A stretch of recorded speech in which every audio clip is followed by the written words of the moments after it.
This podcast is sponsored by nobody. Hey dudes, welcome to Splat from the Past, the only 80s themed horror sci-fi show where things can get totally radical.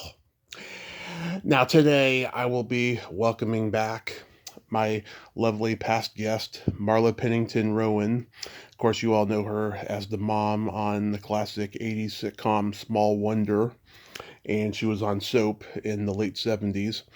And we are going to nerd out on the entertainment of our youth, talking about film, television, and music from childhood. And I can't tell you how excited I am. It's been almost 2 years since we last talked, and it was so lovely talking to her the first time that I decided to have her back to do a nerd out with me.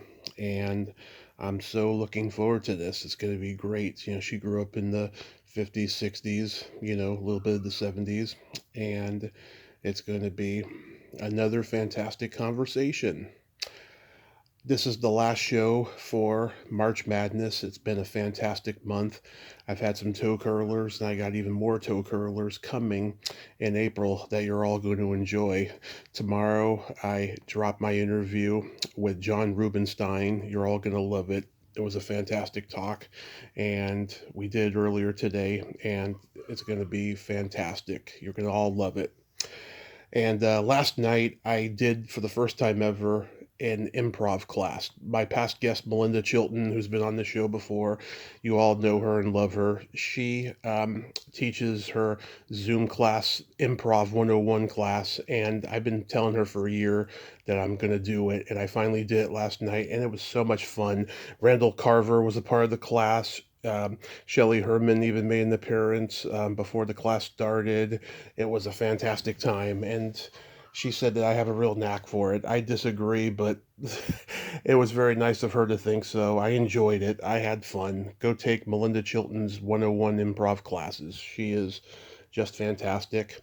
And finally, this Friday, April 3rd, I'll be dropping Ask Tommy number 14, where I answer frequently asked questions from both guests and listeners. That's going to be a toe curler in and of itself. So, yeah, here is my new interview with Marla Pennington Rowan.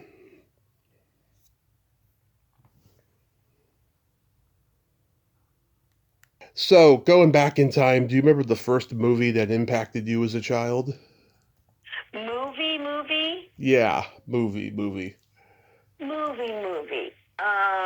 I had so many. I really there was a thing called $1 Million Movies Oh, yes, on yes. on Channel 11, and all weekend they would play, and it would be. I would just watch the same movie over and over and over again, and it could be Yeah, Eddie Grable or Cary Grant or you know. Um, Hepburn and Tracy and Fred Astaire and I mean I loved all of those so much.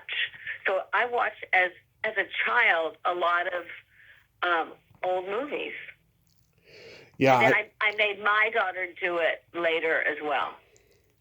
yeah. I talk about the $1 Million Movie a lot. Back then, people had trouble getting movies licensed because they thought TV was a fad and that it was going to fizzle out. So they would show the same movie over and over again until they got the rights to a new movie.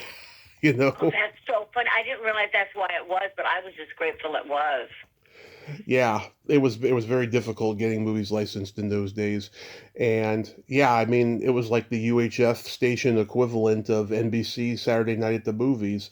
And I'm sure you remember, back then they would show The Sound of Music every Easter, or The Ten Oh, Commandments every yes, Easter on ABC, and The Wizard of Oz on CBS. yeah, of course. So those were, and well, we also used to watch The Wonderful World of Disney Of on course. Sunday night because that was like the first TV show with Walt Disney that was in color. Right. And then sometimes he would present one of his animated features. Yeah, they would show classics, or they would show made for TV stuff. That's what they did in my generation when I was growing up in the 80s and 90s. They would do that. And it was magical. You looked forward to it. Yeah, you really did. It was an event. It definitely And then was. I remember my mother taking me out of school to go see Mary Poppins. What movie genre did you gravitate toward the most growing up? Growing up, I liked comedies. I liked dancing. I loved I loved Fred Astaire. I loved Gene Kelly. I Betty Grable. I loved all of those in the romance, and then later with Marilyn Monroe and those fun movies. But then with my brother and I, when we were quite small, we would sometimes be left alone late at night when we really shouldn't have been, and we would watch Elvira, and she Yep. would have a thing. I think it was on Saturday night called Yeah. Thriller Night, and she would do horror movies. Oh, you mean Vampira? But Vampira, I think it was. Oh, yeah, okay, maybe Elvira is Vampira. Well, Elvira was later, of course, but yeah, in the 50s, it was Vampira on ABC. Yeah, this would have been in the '60s when we Yeah. were. I mean, elementary school age. And I'd order blueberry muffins from Pizza to Go or Chicken Delight, and we would be allowed to open the door and get whatever we got, my brother and I, and we would watch these horror movies that are not like horror movies nowadays. Yeah, there was the Universal monsters, and there was probably the stuff that fell into the public domain, like Carnival of Souls and stuff. Yeah, and then we also would go to Saturday matinees at my mom would drop me off, and she would give my brother Randy and I some money and say, well, don't buy your candy in there. Go to Newberry's and buy candy there, and then sneak it in. And we'd watch two movies back to back. Yeah. So it was Journey to the Center of the Earth. Yeah. or, I mean, some other movies that one was older than the other. And then the big one was The Birds, when The Birds came out. You weren't allowed to go in early to see the ending. Oh, absolutely. I mean, God, those Hitchcock movies were just a Oh, thrilling mystery. You had to watch them from start to finish. exactly. It was so exciting. Yeah. It was so exciting. But I was really into, like, just, I mean, it's like I'm going to sound so old. Is that they just don't make some of those movies the way they used to, but they were also churning them out. Yeah. I mean, People were stuck in contracts they didn't want to do, and yet, boy, I sure like the movies. oh yeah, back in those days too, if a studio didn't believe in a movie, it was okay because that was their tax write-off after getting like $100 million raised on one movie at the box office. They were always Right, creating content and just putting things out there. right. What was your first movie that you can remember that really hit you someplace? God, there was several, but like the one that I can remember where I appreciated great filmmaking was Back to the Future. Oh wow, yeah. Yeah, it's got every type of film genre in that story, and just everything about it is just so well made, and the comedy and the drama and everything is just It was fantastic. Spielberg, wasn't it? It was what? Was it Spielberg Spielberg who directed is it? Spielberg's the producer. Yeah, Robert Zemeckis directed it. Right, right. And it was all storyboard, and Michael J. Fox was doing Family Ties at the same time, doing both. Yes, yes, and he revealed in his book a few years ago, alcohol is what kept him up the whole time. Yeah, when he would like go from Paramount Studios to Universal, he'd be drinking something in the limo, Well, and good. I'm glad there was a limo driving them. yeah, oh yeah, he had a special ride for him because he had to make sure that he got there. There was no way that they had to mess around. He had to be there at a certain time because he's the star of the movie, and yeah, and it's just astounding to me how he was able to get through that for 3.5 months. Yeah, it's remarkable. Yeah, it's a fantastic movie. Yeah, I mean, comedy and horror were always my two favorite genres, and I like them, when they're mixed and matched and everything. Sometimes it just, I don't know. I'm not a movie snob. I love all genres, but comedy and horror have always been the ones that I gravitated toward. Yeah, my daughter. Usually Saturday or Sunday night we have a family night, and the kids come over. They do the laundry. We have dinner together, and then we watch a movie. And my daughter got me to, and I don't like horror films nowadays because they're really scary, and Yeah, I'll have nightmares, and I don't want to do that. yeah. And so she kind of talked me into watching Weapons. Oh yes, I haven't seen Weapons yet, but I've been hearing a Well, you lot about haven't. it. Well, I don't want to spoil it for you, but Yeah, it is scarier than I thought, but not as scary as I thought it was at first. I didn't have any nightmares about it. And then Amy Madigan won the Oscar for her portrayal in it mm-hmm. after 40-some years. I know she had her first Playing Gladys, yeah. She had her first nomination 40 years ago or something. Is that crazy? Yeah. Yeah. So I said at the end, I said, Catherine, I'm really glad that I saw it. Yeah. But at the moment, I was like, I'm really mad. There's children involved, and I don't want to have nightmares. And it was fine. And it was, I think it'll be worth your while. I'll definitely check it out. But I'm sure you remember when like Night of the Living Dead came out and how scary people said that was.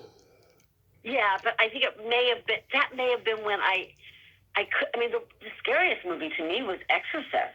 Yeah. I mean, that was terrifying. Yeah. That one, oh my God, my dad and my stepdad both told me that when they went to go see that movie in the theater, there were kids like running to the bathrooms to throw up. It was so scary. No. Yeah. That's horrible. They were like 15, 16 That years and old. Psycho was the other one. Psycho. Yeah. When it came out in the theaters, you weren't allowed to go in.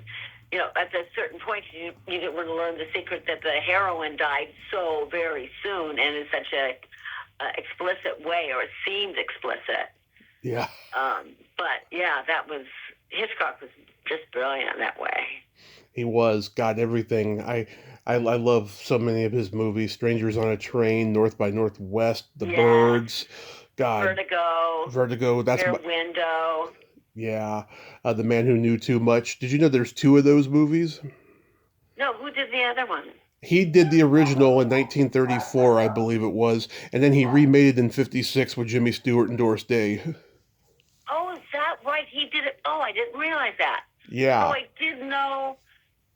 Who was the lead of the first one? It wasn't Stuart Granger. It was I have to look it up, but yeah, because it was in black and white, and the actor, okay. yeah, and I haven't even seen the first one because I'm such a purist of the 1956 one, but I think I'd maybe like it if I saw it. Well, he did. Well, I know why he did it, because Jimmy Stewart was just so good, and Doris Day was so popular in her time. Yeah, doing Que Sera Sera, which she does in the movie. Exactly. Let's see, Peter Lorre was in the original, and Leslie Banks. That's who it was. Wow. Yeah. Yeah, Arsenic and Old Lace. Oh, that's a great one. My high school did that play when I was there. Did they really? Yeah, when I was like a freshman, they did it. Well, the timing is so fun in that. Yeah. And then him doing all the surprising finding the bodies, and it's got some slapstick in there that makes it unexpected. Yeah. And Cary Grant was just the best at that. Oh, he was like my first man crush that I ever had. My mom had this paperback book. Really? Yeah, and it had all these beautiful black and white pictures of him, and that's like where it began for me. Oh, he had a gorgeous face, but it was just his demeanor and everything about him. He was debonair, is what he was. He certainly was, and we just watched Charade not too long ago. That's my favorite. Hepburn. Yeah, that's my favorite Cary Grant movie ever. I mean, when she says to him, "You know what's wrong with you? Nothing." absolutely nothing.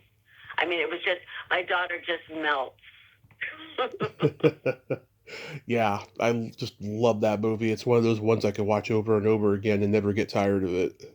Exactly. And he didn't think Audrey Hepburn was right for the movie because she was too young and he was too old. Yeah. No one would believe it. No one would believe it. I know he drew the line after that. He's like, okay, I got to get out of this business. Otherwise, I'm going to be dating my own granddaughter. Well, then he started doing things like Father Goose. Yeah. Where he actually let himself get a little gray and he had stubble and he was playing an older, guy. But still, Leslie Caron fell in love with him. Did you know he turned down Lolita for that reason? Oh, wow. Yeah. That's funny, even though the whole plot of it is exactly that. Yeah. I know. It's so ironic. And I love Lolita. I got to talk to James Mason's grandson a few years ago. Oh, did you? Does he sound just like him? Exactly like him. And it's funny because, he wears his homosexuality on his sleeve, but he does have his grandfather's cadence in his voice, and he looks like him. And he's got his mother, Belinda Carlisle's smile. She's got that. I mean, he's a very good looking man. Oh, that's so cool. Yeah. That's so cool. No, and also, what was the Grable? Clark Gable. Yeah. I loved. My mom took me to. And you had to see it in the theater at the time. Gone with the Wind, and there was an intermission. It was so long, and then later I took my daughter as well. And I just fell in love with, Frankly, My Dear, I Don't Give a Damn. Yeah. The whole saga of all of it. And I just loved all those characters, and I had read the book in high school, and then I finally found it in a theater for my daughter, and I took her there. And it's a long movie. Oh, yes. And, so I'm driving home, and she, the entire time, sobbed. Saying, are they going to get back together again, Mom? I watched it. They have to get back together again. Scarlet and Red. They're made for, I just... I watched it all the way through for the first time this past Christmas, and I loved it. It was... Did you?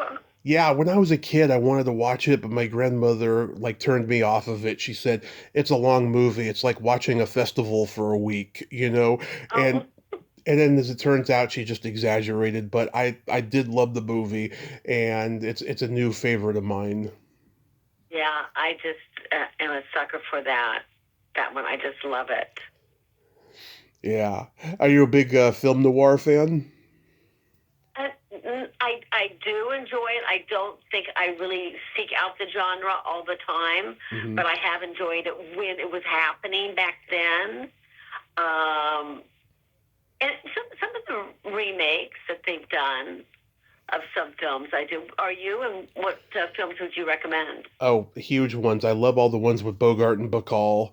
Oh, yeah. I mean, yes. Are you talking about Casablanca or there's Maltese Falcon and... Well, those are the earlier ones before Lauren Bacall. The ones with Lauren Bacall are like To Have and Have Not, The Big Sleep, right. Dark Passage, and Key Largo, those four. Oh, yeah, they're very famous. Yeah. Have you read his book? No. Because or maybe her book, to tell you the truth. Because he died, they married, and she was much younger than him. Yeah. I mean, she's had a very interesting life.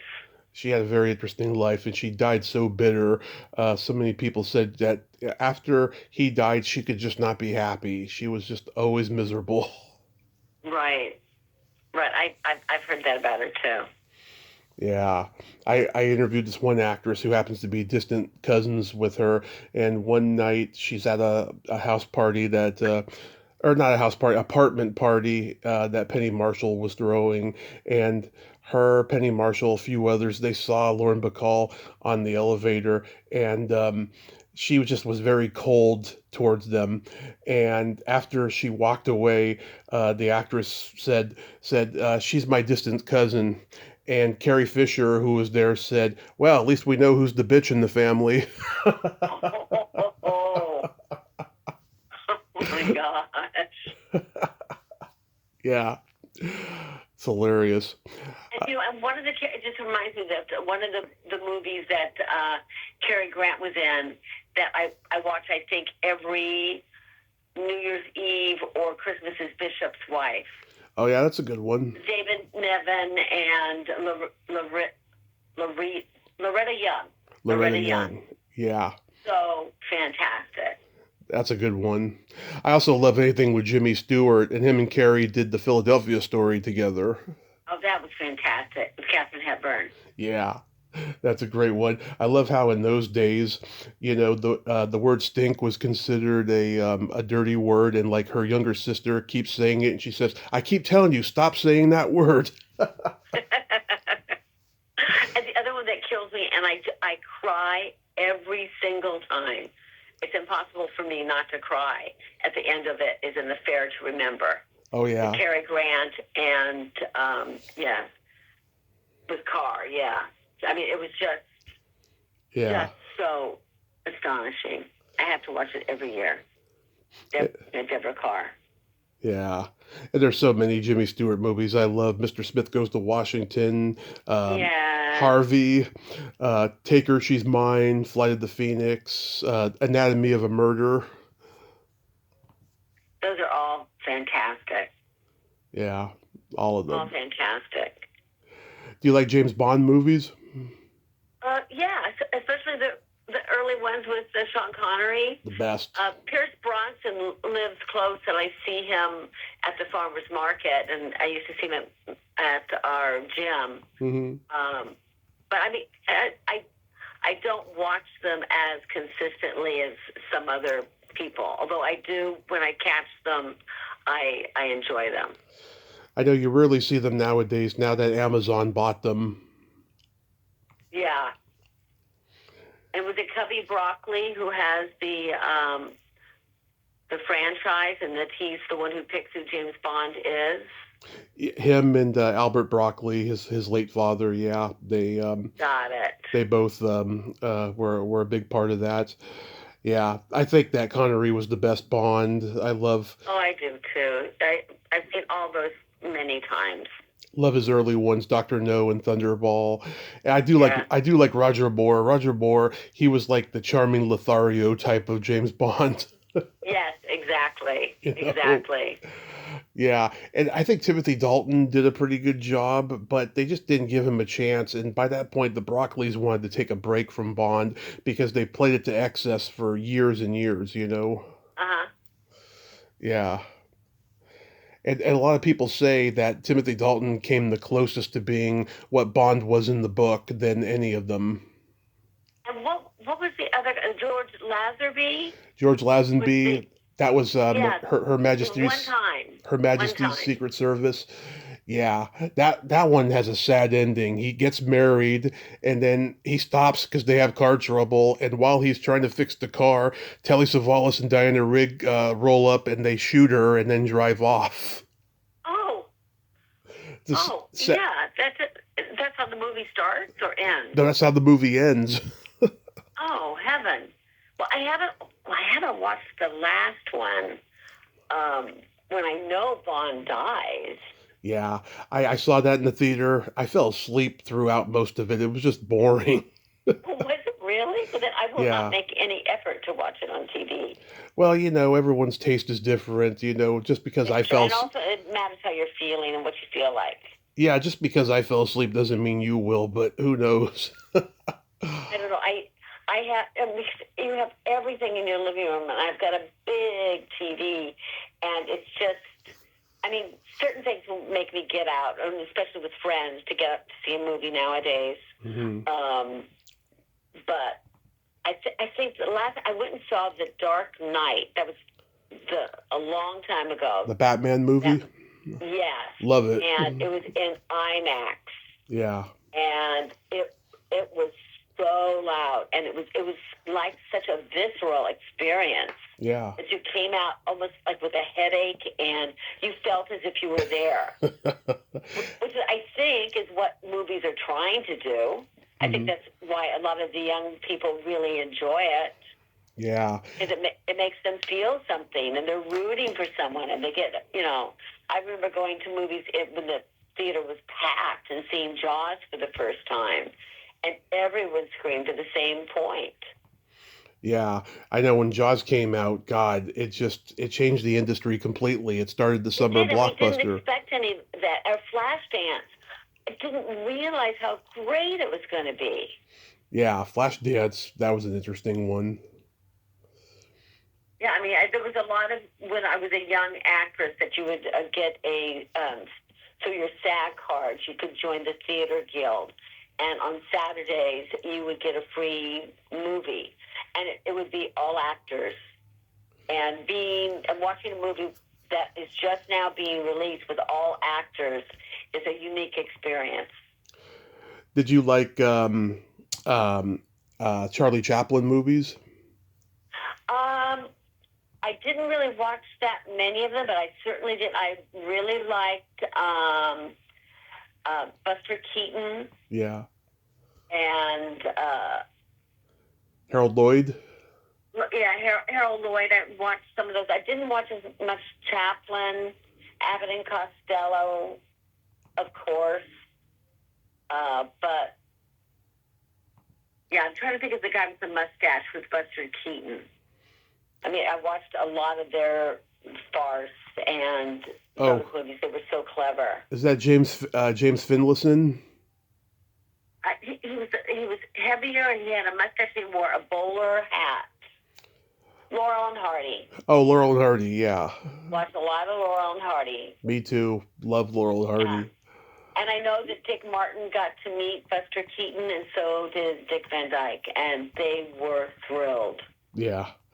Those are and that was, Buster Keaton really, I think kept in contact with Dick Van Dyke, and Dick had one of his hats, and Dick Martin also kept in contact with him and met with him several times. Well, Dick Van Dyke, he pushed to get Charlie Chaplin his honorary Oscar. Him and Jerry Lewis and Carl Reiner, those three, they pushed it for years and years, and it finally happened. He certainly deserved it. Yeah. I've seen all the movies, but I didn't seek them out as much as I did Laurel and Hardy, and they're classics for a reason. Yeah. They live on the double takes. It then begot the Three Stooges. Yeah, I'm a huge Three Stooges fan.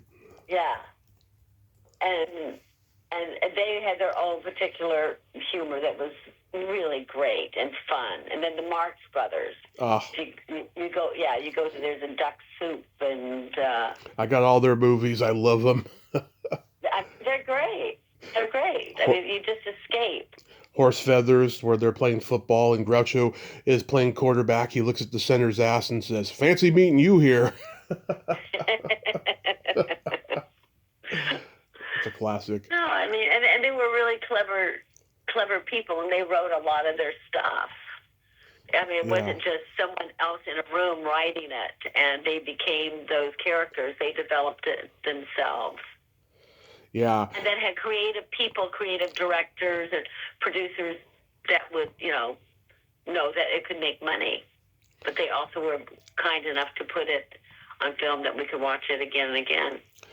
Yeah, and something happened when they switched from Paramount to MGM. The movies, while they were still good, they weren't as clever and well written as they were at Paramount. I think half of it had to do with Irving Thalberg producing and Sam Wood directing. There was a lot of politics behind the scenes of making the MGM movies. But they're good. They're not as great. They had people that were. They were the bosses. Mm-hmm. And they ruled the roost, and they did the contracts that they owned you. Right. And so it was just, there were certain people that started suing them and getting rights to their own life, and that's what kind of broke apart the movie system. Yeah, and then Groucho was in limbo for a while, and then he started hosting that game show, You Bet Your Life. Right. He had an interesting team book. I think somebody else wrote it about him because they were a caregiver. And but he was an interesting man, a very interesting man. Yeah, he was not a good husband. He treated his wives badly. But he treated a lot of people badly. Right. And then if they fought back and they put boundaries up, he could change his mind on stuff. But so many people would never do that to him. Of course. If they feared him or his wit. He still, even at the end. Did you have movie star crushes? Movie star crushes. Crushes. I mean, I just loved Cary Grant. I followed him around in a supermarket once. I mean, that's kind of sad, but I did. And he was older, and he had his big, thick glasses on, and he was at Irving Ranch Market underneath the Beverly Center, and I saw him in produce with a little basket. Right. And I followed him around just so I could look at him. It was just like, I'm so embarrassed. But it was just, I couldn't resist. I was just so thrilled to see him in person because I had been such a fan of his for so long. Yeah. But I just don't think it was a crush. Yeah, it was him and Natalie Wood for me. Natalie Wood, I love Natalie Wood. Inside Daisy Clover, and I just watched This Property is Condemned with Steve McQueen and Natalie Wood coming back from a plane. No, it's Robert Redford. Robert Redford. Well, This Property is Condemned. I think she did the play. Because it was definitely Steve McQueen. Oh, that was in Love with the Proper Stranger. Proper Stranger. You're absolutely right. Love with the Proper Stranger with Steve McQueen. So that's the one I watched on the plane. But This Property is Condemned. It's definitely Robert Redford. Yeah. And he was also in Inside Daisy Clover. Have you ever seen that? You had to. I saw it at least once. I thought it was okay. I love a lot of her movies. Splendor in the Grass and West Side Story. Yeah. Rebel Without a Cause. It just reminded me because I kind of had a crush on Christopher Plummer. Yeah. Inside Daisy Clover, and then a little in Sound of Music, but more Inside Daisy Clover. Gypsy, that's another one. Oh, Gypsy was so good. Yeah. Long movie, but it's good. Did you go to the drive-in a lot? Yes. Mm-hmm. Yes, that was our thing to do. As children, my mom and dad were divorced, and my dad would get my brother and I every other week, and so we would usually go to the drive-in theater and see whatever was going there, or we do miniature golf, or we do one of those, Dad has you for the weekend. But the drive-in theater was a big one. And I remember it was my brother's turn to pick the movie, and he picked Ben-Hur. Mm-hmm. And I spent the entire movie crying in the back seat because I knew a horse was killed during the production. Oh. And I didn't want to watch it. It was just like, going, oh my gosh, Marla. but we used to do that a lot. And this is a crazy. And then as a teenager, we used to sneak people in the trunks of our car. Oh yeah. Drive into the drive-in theater, and then they get out, and then you watch the movie. My dad would go to the drive-in in the 70s, and he'd have to go see the same movie 3 times because the first 2 times he was getting laid, and so he didn't watch the movie. And then the third time he would see it. When you were a kid, did you ever see like teenagers nearby making out or doing much worse than that? Well, definitely making out. Definitely making out. And who knew? I mean, because we usually got up toward the front. So heaven knows what the people in the back were doing. Yeah. Yeah, my parents started taking me when I was 2, and it got to a point where I would either fall asleep in the back seat or I would get out of the car and just knock on windshields or whatever. Oh my gosh. Yeah. Oh my gosh. I don't know if I ever saw that, but I think it was done by the time I started going. Who knows? But yeah, I mean, they were taking me when I was 2 years old. Yeah, they took. Yeah, my mom used to take me when we were really young, and this is horrible. but she would empty a popcorn container. Mm-hmm. And if my brother and I had to pee, she would take us. She would have us pee in this popcorn container. I love it. And then she would put it outside the car. And then before we left, she would knock it over. Oh my God, that's hilarious. Horrible. Horrible. I always thought that the poor person had to pick it up. My mom taught my brother's ex-girlfriend 30 years ago how to pee in a cup, and it was so hilarious. She's like, I'm going to take you into the garage and give you a peeing 101 class. I could just imagine how that went. Yeah, we had our little jammies with the footsies on, and so you're having to get out of them and pee in a popcorn container, and then she puts it, I mean, it was just, I guess for us it seemed normal, but it was just so weird when I think back on it. We only went to the bathroom if we really had to, but we would definitely go before we left, you know. Oh, definitely, because you're going to miss the movie no matter what. So and I do remember with my husband, mm-hmm. when we were in that stage that we're trying to impress each other, and I think this is quite crazy that I did this. I don't remember what movie we went to, mm-hmm. but he brought some champagne, and I shucked oysters in the drive-in theater, which I've got to tell you is really difficult because you need light and you don't want to get that little oyster knife in the wrong hinge and you know cut off one of your fingers or something. But of course. I did that from the light of the glove compartment. Wow. I shucked oysters for us and we had champagne. That's hilarious.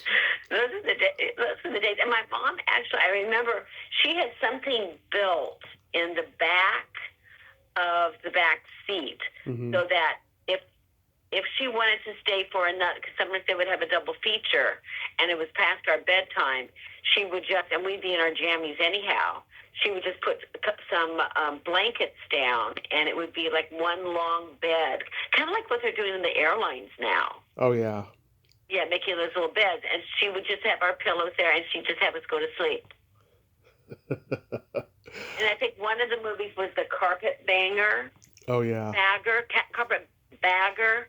And she wouldn't let us put our heads up because it was too racy for us.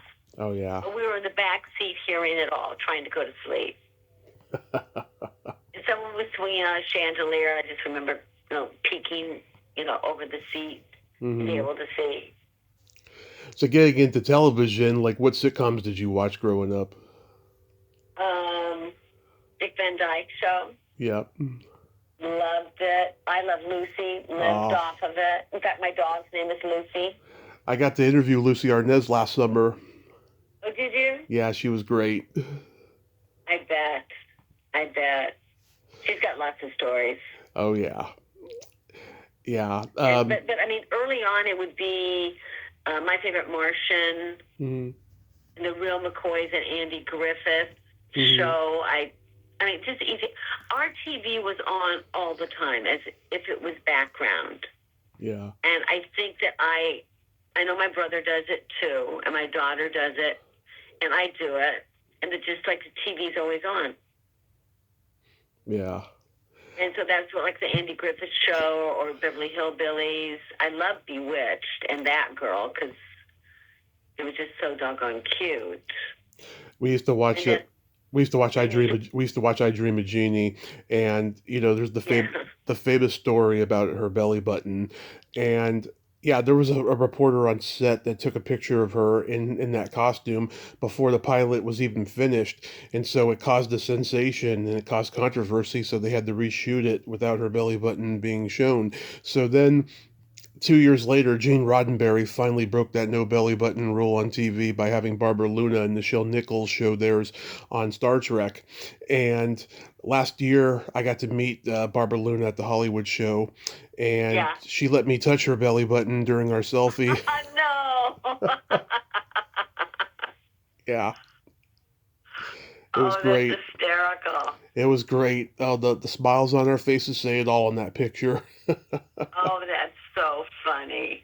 That's so funny. Yeah. And then, of course, I watched would have to have been like in 7th grade or something like that. Rowan and Martin's Laugh-In. Yeah, I was going to ask you if you actually watched Laugh-In, but long before you married Dan Rowan's son. Right, exactly. Yeah. It was. I mean, we didn't. I would say, as a family, we didn't very. Well, as a family, we rarely did sit down and watch something. It would be we watched TV when we ate dinner, and the kids, and even as teenagers, we would sit up at this little alcove that was the table, dinner table, and my mom and my stepfather would sit down at the coffee table near the sofa, and they'd watch TV. Yeah. But we were always watching TV when we ate. I was watching Laughing on Nick at Night when I was 4, and it was all chopped up. It was like a half-hour episodes, and that's wild. I watched the full-length episodes on Tubi, and I can see why it was chopped up. Not every joke is funny, and not every joke works. You know, they were very experimental. I mean, that's why if you didn't like it, there'd be one coming the next second. Right. Yeah. It's kind of like Saturday Night Live, but sometimes Saturday Night Live, nothing's funny. Oh, yeah. Especially those early episodes of Saturday Night Live. You're just like, what? You know? Yeah, and you just went, oh, well, that just was horrible. What happened there? Yeah. You know, and so then I find TV nowadays, or even some movies, because I got to watch everything, if it's for the Oscars or the SAGs or whatever. There's movies that you watch because you don't want to miss things, and you're also just enjoying the complexity of it, or just the lushness of it, or whatever. And then there's ones that you do puzzles with. You check your mail. Did you watch? Oh, go ahead. Oh, I was going to ask, did you watch Batman? Batman, the one with Adam West? Yeah. Sometimes. My brother liked it, so it would be on. Yeah, my dad You could tell. I mean, I like Mary Tyler Moore better, but I mean, it was so campy and it was funny. Eartha Kitt, my goodness. Oh yeah, and what's her name? Yvonne Craig. She was Batgirl. Yeah, was Batgirl in Batman? Yeah. I mean, I watched Batgirl with Marlo Thomas. Oh no! I'm talking about Batgirl, Batwoman. Oh, Batgirl. Yeah.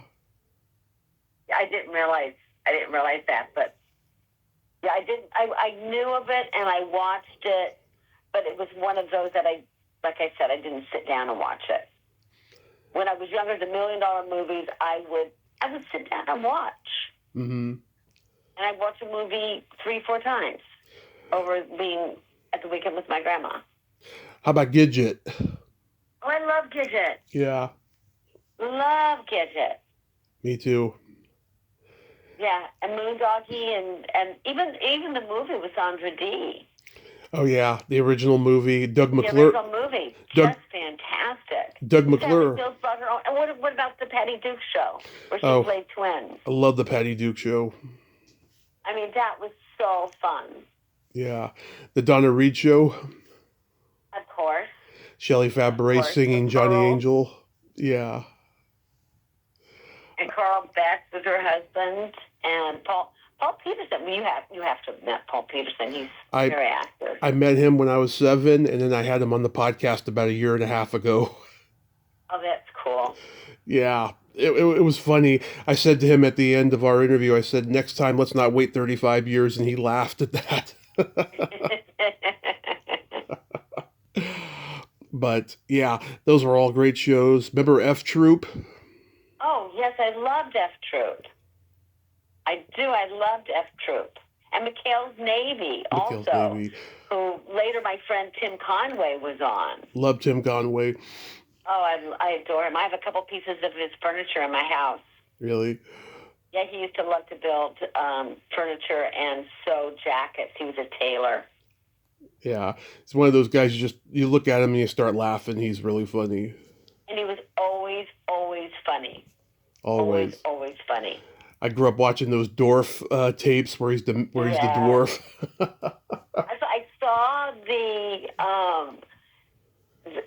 platform that they used in his storage maybe a year ago. and his wife, Sharky, was, still wondering what to do with it. And it's just like, I need to get it out of my storage, but, what do I do with it? Who else needs it? It's kind of specific. Yeah. It was great on the Carol Burnett show. Oh, he was so great. I just loved him.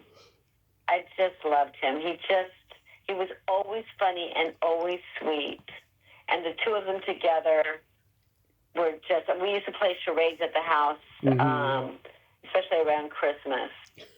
And, you can imagine the things he'd come up with. Yeah. I can imagine. Yeah. He was a funny guy. Yeah. Did you watch The Monkees? Yes. Oh, okay, that's a crush. Davey was mine too. I had a crush on Davey. Yep. I kissed my pillow, thinking it was him. But I don't think it worked. Yeah, Davy Jones.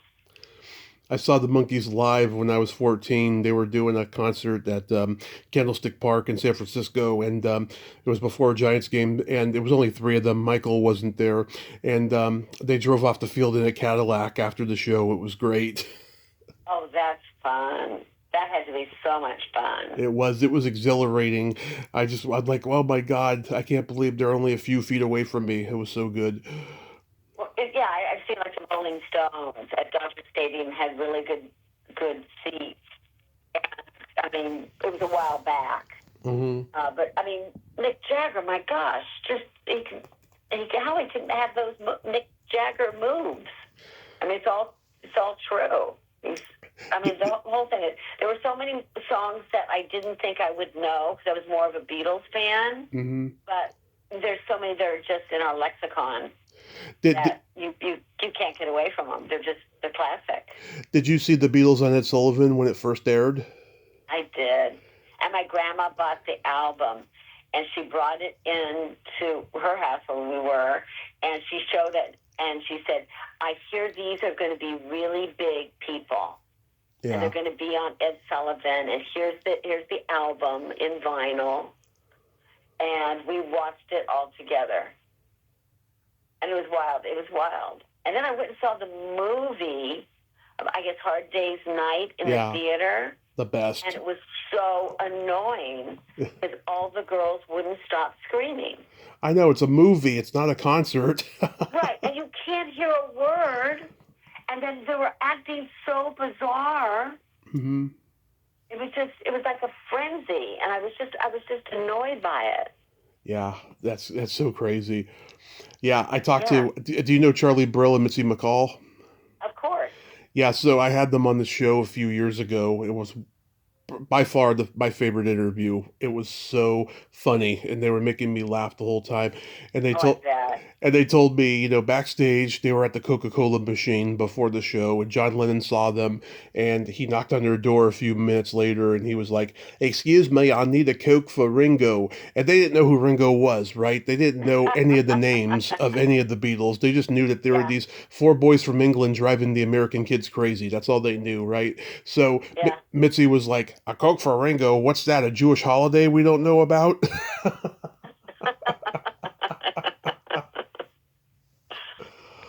Yeah, I loved it. Did you watch The Twilight Zone? All the time. Yeah. All the time. And Outer Limits. Outer Limits, yeah. Alfred Hitchcock Presents. Of course. I used to read his little books, too. They come out because I was able to buy, my dad would sell, because you each could have 2 comic books. And so I would trade mine in for one of the little books that Alfred Hitchcock Presents, and it would be stories that he liked, short stories. Or I would get 2 Archie comic books. Oh yeah, Archie. I remember those. Yeah. But I love that. Did you watch sports on TV? I know earlier this morning, Dick Christie said on Facebook, "You're a Huskers fan." Oh, no, I'm not. No, I got to tell you what. My dad and my brother loved sports, and sports were on all the time. It didn't matter if it was football or baseball or basketball. It was on the TV Boxing. all the time. If it was on at all. And more than anything, it annoyed me. Although I knew how it all worked and all the quarters and the innings, and I've been to the Dodger games, I've been to the Rams game, I've done all that. But I had one Thanksgiving, and it was at my grandmother's again, but I had cooked, and I had spent, honest to goodness, days on the meal. Just, going overboard and doing everything a little special, and just everything had to be stuffed and this and that. And my brother and my dad took a TV and put it on one side of the table as we're sitting down for dinner, for Thanksgiving dinner, and they watched football during the whole dinner, and they ate it in 20 minutes. And I just went, never again. I'm never going to take so much time and effort into making Thanksgiving dinner when it's gone in 20 minutes and all they're doing is watching TV and not making any conversation. So I think I was traumatized by it. So Dick really likes to kid me about that. Okay. I just had to test the waters there. Oh, yeah, and he loves it. If something happens to his beloved Huskers, he throws himself against a refrigerator. He goes nuts. Yeah, it's insane. So musically, do you remember the first album you ever bought or was given to you? Oh, no, I listened to a lot of Bill Cosby records. Oh, comedy, yeah. Comedy. And the records, I listened to a lot of radio, and I would do a lot of pantomime and improv to it. But I didn't have a big, I did have a V8 cassettes. He would put on, I had a lot of those. 8 tracks. 8 tracks too. Yeah, 8 tracks. And, but I also liked Vladimir Horowitz, so some classical music, that is a pianist. And then Mandy Patinkin. I love Broadway tunes. Oh, yeah. Loved Stephen Eady, loved Johnny Mathis, loved all the stuff that my mom used to play all the time. Robert Goulet. And really, I love all that. I love all that stuff. Yeah. Ella Fitzgerald, Sarah Vaughan. My dad kind of stuff. My dad had a rock band, so he had like everything on vinyl that was eclectic. Beatles, Beach Boys, Rolling Stones, Carole King's Tapestry. That's so cool. Yeah, Rod Stewart. My daughter's doing she's collecting vinyl again, and she bought a record player. Nice. Which is huge. I know Jimmy Fallon has got an amazing room full of vinyl, and he and special speakers, special everything, and headphones and stuff. He's very, very serious a vinyl collector. Do you remember your first concert? The first concert, it was probably something goofy. I went to this guy's concert who had asked me to go, and he was a drummer, and I really didn't like it.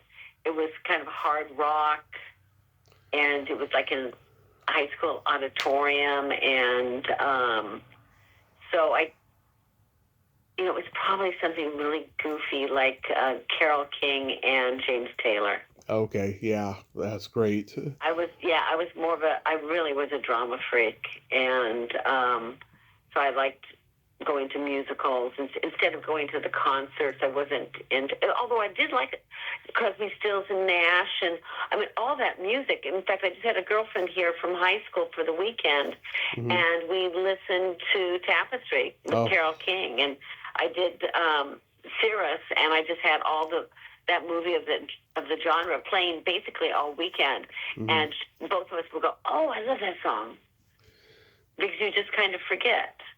That whole album is great. It's too late, so baby. Now it's too late. Yeah. Late, baby. Yeah. and let you make the earth move under my feet. And you make me feel like a natural woman, which Aretha Franklin made famous. Yeah. Yeah, it's so good. Lots of great ones on there. Do you remember your first makeout song? Makeout song. Mm-hmm. Probably Johnny Mathis or something really corny. I was just like really a romantic and really. I watched old movies. I love theater. So it could have been like a soundtrack from Carousel or Music Man or something like. You know what I mean? Yeah. And I really didn't date much in high school, and I ended up marrying my high school drama teacher. So then, I married at 24. Right. So I never went to a prom. I never, so I didn't really have the normal teenage where you would go to, that you'd get in trouble. I was just a really good girl. Interesting. Yeah. Boring. But it worked for me. Yeah. I mean, Janet Jackson's Love Will Never Do Without You was my first makeout song, and it led to Really? What was it? Love Will Never Do Without You from Janet Jackson. Oh, that's romantic. Yeah, and it led to my first heavy petting experience. I was a naughty boy. And where were you? We were at the arcade at our local shopping mall. It was going to close soon. It sadly closed like a few weeks later, but it was just the two of us in there, and there was like one attendant who wasn't even paying attention. Oh, so part of it's to the secrecy. Exactly. It was fantastic. Yeah, not getting caught. And that always adds some excitement. Yeah, we didn't get caught, but it created a mess, I'll tell you. It did? Oh, my goodness. Yeah, she was a squirter. Oh, dear. Oh, my God. Well, you weren't kidding about heavy petting. Yeah, heavy petting. Oh, my word. You mentioned before listening to Cosby, his routine Chicken Heart. Oh my God, one of the best comedy routines ever. I know. I mean, I really liked his comedy albums. I mean, when everything went down with him, and I just didn't believe it. And yet I knew one of the girls because she was in one of my acting classes, Pat Colbert, and we were doing some fashion show or whatever, and she was sitting next to me, and she was telling me, and she was doing a movie with him, and just told me what a cad he was. Yeah. And just how I was just like, well, you're kidding me. And then I would hear other gossip about him being mean to the little kids doing the Jell-O commercials. Yeah. That if they didn't eat the Jell-O or if they didn't get their line right, he would smash their thumbs. God, that's awful. I mean, for more than one person. And I was just, because I kind of grew up with his comedy, and then him on I Spy, and then I didn't watch him that much on the Cosby Show, but I saw it, and it was, funny and good timing and all that stuff. But it was just so shocking. Yeah, I wasn't too surprised. I mean, he always seemed like an asshole during interviews and stuff, but that just... Well, he was more than that. I mean, he was, oh my goodness. Unthinkable. It threw me for a loop. Yeah, it threw me for a loop when I heard all that stuff. Yeah, I mean, just a pervert. And not a nice man. And he just tried to do the persona of being so nice. Yeah. And horrible. That was shocking. Really shocking. Here's a fun question. Do you remember the first time you discovered your belly button? My belly button. Well, I remember I did a play called, well, I'm sure I discovered it sooner because it's there. I think everyone kind of wants to know what it is.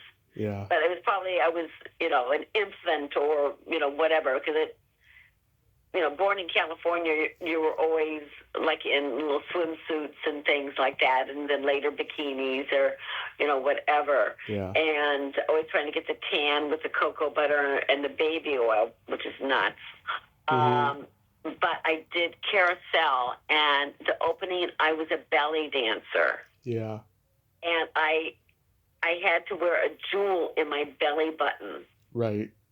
And I got so many guys trying to steal my jewel. And it was just like, how dare you? And I ended up saving it and putting it in a scrapbook that I had forever and ever and ever until my house burned down in the Woolsey fire. So at least I kept my jewel. I wonder if it still smells like your belly button. Probably. It was many performances. It was during the summer production. We did musicals then. I remember when I was in my 20s, I went on a date with this girl I met on a dating website, and we went for coffee, and we went down the rabbit hole of talking about belly buttons, and she told me that if I had a doorknob Audi, it would be a deal breaker. So I lifted up my shirt and showed her how deep my innie was, and she got this big old sigh of relief, but she still didn't want to see me again after that. It's like she didn't see a spark, she said in email. Oh. Did she expect your belly button to catch on fire for her? I don't think it was. Spark? I don't think it was that. I just don't think we had anything in common. And she kept agreeing with me and nodding her head yes and stuff. And that's not what I'm looking for. I want someone who's going to challenge me. Of course. No, that's absolutely boring. Right. So it worked out for the best, but I loved those gorgeous blue eyes that she had. Speaking of speaking of gorgeous blue eyes, I did another podcast with Dolly back in December. Oh, did you really? Yes. And she told me that you and her played this computer game of real and fake tits. Yes. I still have it on my computer. Well, okay, she tells the story wrong. Mm-hmm. Because I know it was at my house.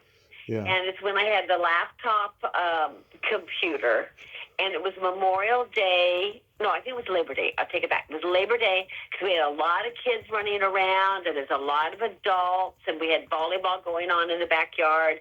And I found this website that was called Real and Fake, mm-hmm. and there were 18 pictures from Playboy of just the boobs, mm-hmm. and you had to go either real or fake, and you would just go down to the end, you'd get a score.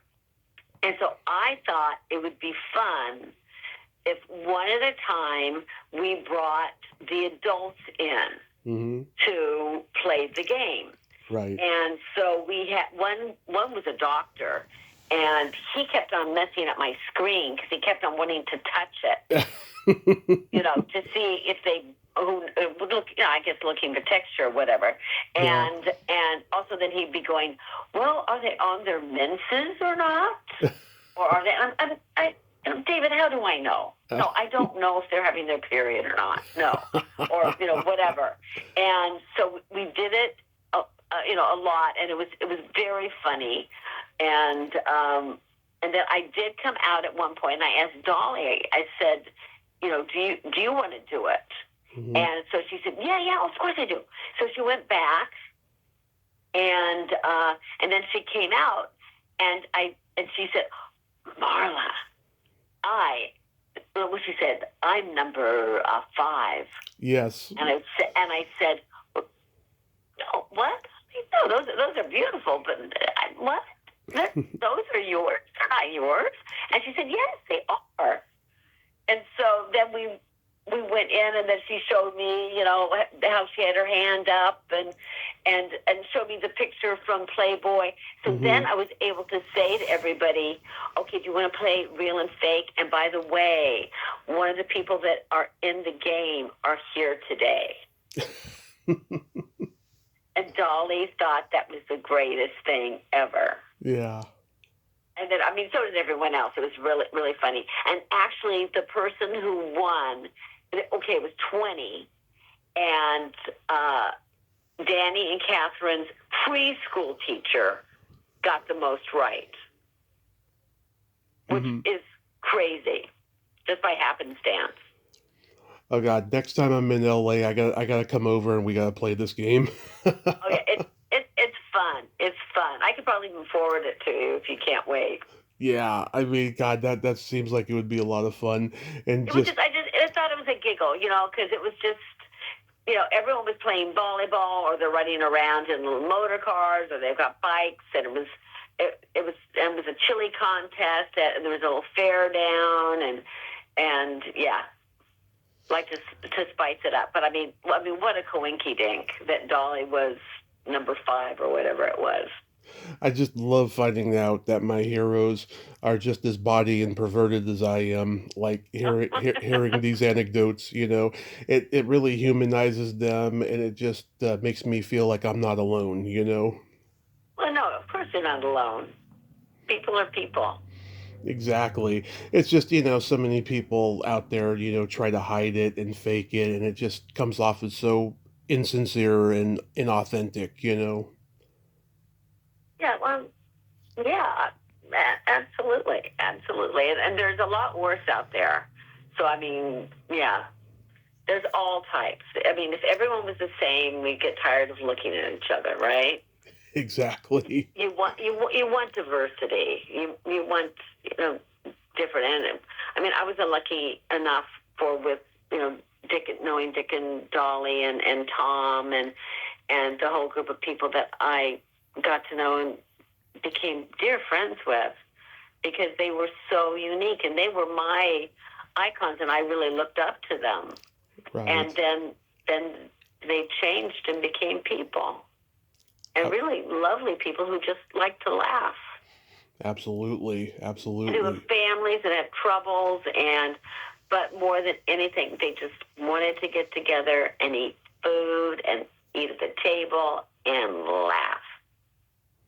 Yeah, I'm sure it was fantastic. Oh, it was great. It was times that I thought my roof was going to blow off. So do you have anything going on that you'd like to mention? Not really. It just, life is good. Count your blessings. There's so many great things happening. I mean, just as far as people being born, Yeah. and life is continuing, and you just can't get so much into. So, well, there's some horrible news out there, but I'm kind of a Pollyanna, so Yeah. I don't know what to say. I just am. You are just so lovely and so blessed, Marla, and I thank you so much for coming back on and nerding out with me today. Of course, Tommy, anytime. And I'll send you. Do you want me to send you the real and fake? Sure, that would be great. But Okay. I would like to get together with you next time I'm in LA. Okay, cool. That'd be Well, let me know. that would be fantastic. And I hope you have a happy Easter with your family and be I safe will. out I'm there. setting the table right now. It's going to be really fun. Fantastic. Dolly's bringing the eggs. She's putting so much money into these Easter eggs. And Love it. last year, we couldn't find one of the eggs and it had a $50 bill in it. My gardener had to get it. Are they pause eggs? But I don't know. No, they're little I actually sent them to her because she's just so funny. I just love her so much. Yeah, I do too. I just love her so much. I mean, I sent her the eggs, and no, they're little plastic eggs, and some of them are metallic, and some of them are, all these different types. And she's got a couple $100 that she's putting in, and boy, the kids and the adults really go after them. Yeah, so those are your Easter plans. You're going to be hanging out with Dolly. Hanging out with Dolly and my family, and there'll be 10 for dinner, and it'll be a blast. Well, I hope you enjoy it, and Thank you, Tommy. Be safe out there. I will. You too. Thank you. Bye-bye. Bye-bye. Well, there you have it. Marla Pennington Rowan. Oh my God, I just love her. It was so great catching up with her and nerding out today. That was just a fantastic conversation. Like I said before, she is just a total gem. Well, until next time, this is Tommy Throwback Kovac saying there's no shame in living in the past, because the present sucks. Later, dudes. She's a small wonder. Doo doo. La la la la la. La la la la la. La